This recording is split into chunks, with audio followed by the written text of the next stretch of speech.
Fasting for Lent is a normal practice, but Father Robert Christo says it's not only abstaining from food, but from other vices as well, like cursing or reaching to work late. He explains that fasting should bring closer community and change the core of the person who takes on the holy challenge. Marie-Therese Bernard spoke with a Roman Catholic priest. To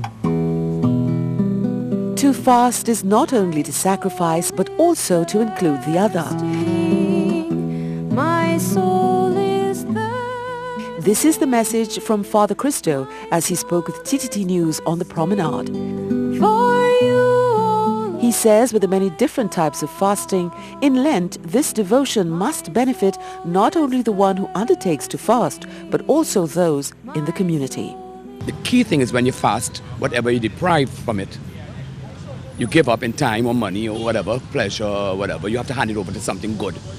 St. Thomas says clearly that if you do nothing good to the other, fasting is zero, which means that it must benefit the other. You could be fasting and your face crappy. Doesn't make sense.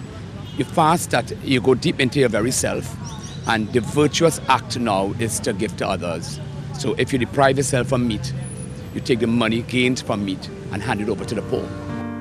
The purpose of the fast, he says, cannot just be within oneself, but out of it should come virtue, an answer to a higher calling, a move to greater generosity. Be merciful. You have to know the intention and not the attention, because the intention is that you could go deep into yourself, into your human structure and your being, because you know after when all is said and done, everything goes back to dust. So I want to find myself.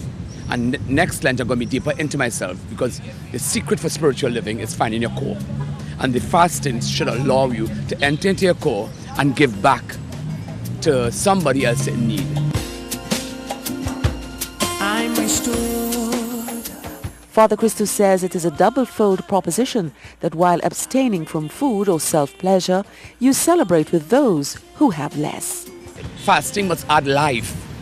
So if you're pregnant, you got something to die, you don't know. If you're a laborer, your work could be affected. When you're less than 18, you just can't benefit from it, because it's life first before fasting and self. You have to be very careful. Basically, you have to fast, but also you have to feast. You just can't fast. You have to feast on charity, feast on love, feast on union with God, and feast on giving to the other. Marie-Therese Bernard, TTT News.